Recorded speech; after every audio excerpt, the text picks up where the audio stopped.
In the occult world, there's one book that contains the most powerful spells and rituals of all, a book that could be used for many different reasons. Legend has it that this book is so powerful that it could be used to summon the devil and make a pact with him. This book is no other than the Red Dragon or the Grand Grimoire. Today, we will be unveiling its secrets and exposing its darkness. Hey guys, I hope all is well. Welcome back to The Truth Is, where I drop new videos every other day exposing the truth. In today's episode, we will be talking about the Red Dragon Grimoire. But before we begin, I just wanted to ask you guys to like, comment, and subscribe so we can get this video seen by everyone who needs to see it. Also, I just wanted to give you guys a disclaimer that I have lost my voice and I am in the recovering process, but I didn't want you guys to wait anymore. So I decided to record like this. So bear with me, please. Thank you all. Now, let's get right into it. While most of the world doesn't believe in magic or the spiritual world, most of the influential leaders in the world always seem to. Whether it's the elite who are a part of a Masonic organization that practice ceremonial and ritual magic, or the upper levels of Hollywood that dabble in witchcraft and the esoteric teachings of ancient occultists. To them, magic is very real, and they believe that by using magic, they can harness spiritual power to reshape their reality. While today, magic is seen as fantasy that's only real in movies, in history, that wasn't the case, as magic was taken much more seriously in the past. In those days, magic was very real to people, and many people sought out ways to be able to harness it for their benefit. This is where the Grand Grimoire comes into play, believed to be one of the most powerful grimoires ever created. Now, for those who don't know what a grimoire is, a grimoire is a book of spells, incantations, and magical instructions that are used by witches and sorcerers. Grimoires also can include information on how to make magical accessories like amulets and talismans, and to perform charms, divination, and summon spirits, deities, and demons. The word grimoire comes from the French word grammaire, which means grammar book or learned work. The first real grimoire was thought to have appeared in the early Christian centuries by the 4th century AD. In those days, there were many grimoires, with a good amount of them being fakes. Books made by people trying to make money off vulnerable people who are looking for ways to use magic to better their circumstances. When it comes to the Red Dragon Grimoire, that isn't the case. It was believed to be an authentic grimoire that could be used to cast all kinds of spells and even control the forces of hell. The Grand Grimoire's origins are uncertain, with some dating it to 1421, 1521, or 1522. What we do know is that the introductory chapter was written by Antonio Venetina, who claimed to have gathered his information from the writings of King Solomon. We will be talking more about King Solomon in a bit. Legend has it that the original Grand Grimoire was discovered in King Solomon's tomb. Now, the spells in the book are rather dark and disturbing, and believed to be authentic spells, which I don't recommend and actually insist you don't try any of them, as using this book could be very dangerous.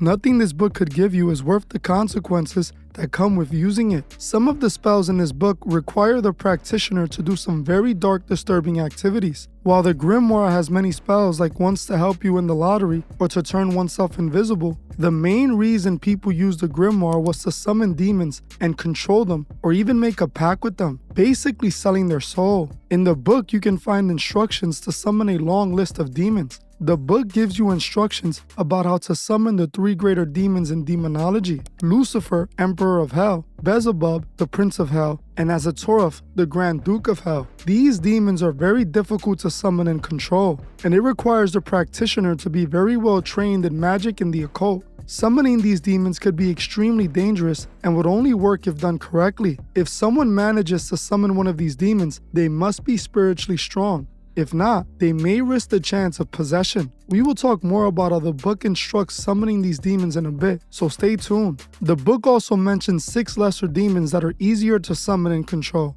These demons are Lucifuge, Raphael, who is the Prime Minister of Hell; Santanchia, who is the Commander-in-Chief of Hell; Algoreptit, who is the Commandant; Fluidity, who is the Lieutenant General; Sagittanius, who is the Brigadier Major; and Iberios, who is the Marshal and Inspector General. It's believed that all these lesser demons are working under Lucifer's order. On top of the book providing the rituals to summon these high-ranking demons, they also have instructions on how to summon smaller, less powerful demons, which is believed there's millions of them. Now let's talk about how the book claims a person can summon these demons. The book instructs the person who is planning on summoning these demons to first draw a magical circle in the ground around them. This magical circle is used for protection of the magician summoning the demon. They then must draw a magical triangle on the ground in front of the circle. This triangle works as a trap for the demon, keeping them bound to the pyramid. The circle and triangle must be drawn in perfect detail, or it would not work, or worse, that magician can end up getting hurt or even possessed. While doing this ritual, the summoner must be wearing the seal of the demon they are trying to summon. Then,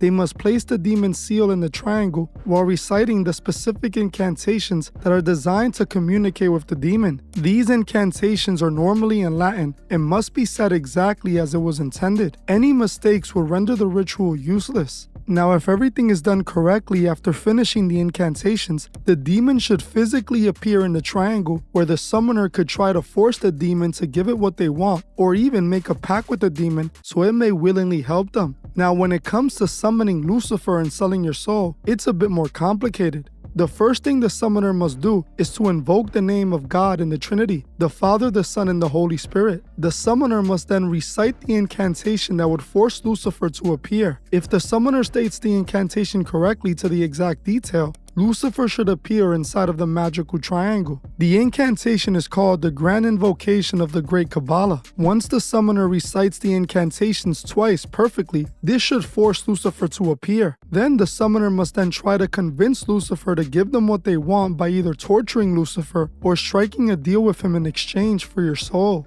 I want to say this again. I strongly recommend no one do this or even buy the Grand Grimoire. This isn't something people should be experimenting with, as it could have dangerous outcomes. The Red Dragon Grimoire is one of the most powerful grimoires because of this ritual that would put you face to face with the devil himself, but it comes at a very expensive price. Now, this grimoire isn't the only grimoire connected to King Solomon. Those of you should know King Solomon from the Bible as the king who built the Temple of Solomon. What most people have no idea about is how Solomon built that temple. According to the Testament of Solomon, a composite text ascribed to King Solomon but not regarded as canon scripture by Jews or Christians, Solomon was unable to build this temple by commanding demons by means of a magical ring that was entrusted to him by the archangel Michael. Solomon used the ring to command hordes of demons he used for forced labor to build the temple. The way that Solomon got this ring is rather interesting. When a demon named Ornasis harasses a young man who is friends with Solomon by sucking out his vitality through the thumb of his right hand, Solomon prays in the temple and receives from the archangel Michael a magical ring with the seal of God on it, which will enable him to command the demons. Solomon has the young man throw the ring at the demon Ornasis, which stamps him with the seal and brings him under their control. Then Solomon orders the demon Ornasis to take the ring and similarly imprint the prince of demons, Beelzebub. Beelzebub was one of the highest ranking angels in heaven before his fall. With Beelzebub under his command, Solomon now has all of the demons at his bidding to build the temple. While this was working in Solomon's favor at first, things eventually went bad for the king. In the book, Solomon describes how he fell in love with a Shunammite woman and agreed to worship Moloch in exchange to be intimate with the woman. Solomon agrees to sacrifice to Moloch, but at first only sacrifices 5 locusts by simply crushing them in his hand. Immediately, the Spirit of God departs from him, and he is made foolish, and his name becomes a joke to both humans and demons. Solomon concludes his text with a warning to readers. He tells them not to abandon their beliefs for sex like he did. This is all very interesting because Solomon is actually a very important figure in the occult world. The entire Masonic organization is built off the idea of the creation of Solomon's temple. It is believed that Solomon himself wrote his own grimoire, which are called the Greater Key and the Lesser Key of Solomon. Grimoires that are full of spells, rituals, and incantations used by many occultists to this very day. The Masons see themselves building their inner temple using the occult teachings of King Solomon. If you guys want me to make a full video on the story of King Solomon and his grimoire, comment King Solomon below. Something else that's quite interesting about the Red Dragon Grimoire is that the original is believed to be kept in the Vatican's archives, hidden away with only the Pope and his closest with access to it. I recently covered this in my video I made on the secrets of the Vatican. You can watch the full video on my Patreon, or you can watch the shortened version on YouTube for free. What's interesting about the Vatican storing the Red Dragon Grimoire in their archives is the fact that it's believed that Pope Honorius wrote his own grimoire. The grimoire of Pope Honorius is a 17th to 18th century grimoire which claims to have been written by Pope Honorius III. It is unique among grimoires in that it was specifically designed to be used by a priest. This grimoire was full of spells and incantations to summon and control demons. This is rather interesting because the Catholic Church claims to be a Christian religion, but for some reason has ties to paganism and the occult. If you watch my Patreon video on the secrets of the Vatican, you will know exactly why. It's the same when we look at King James, the king who ordered the King James Bible translation.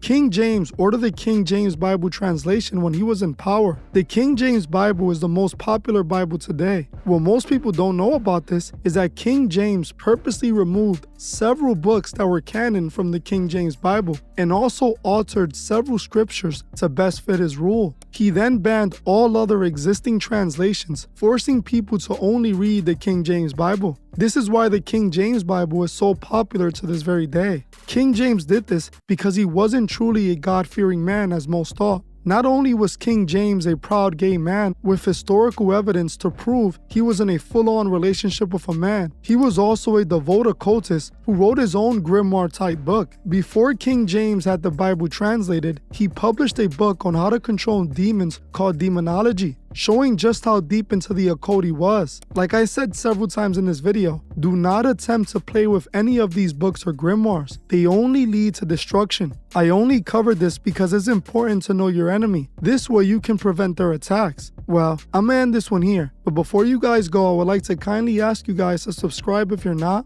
Please like, comment, and share this video so others who need to see this get a chance. I again want to apologize for my voice. Hopefully I'll be able to recover soon. I want to thank you all for watching, and I'll see you guys in the next one.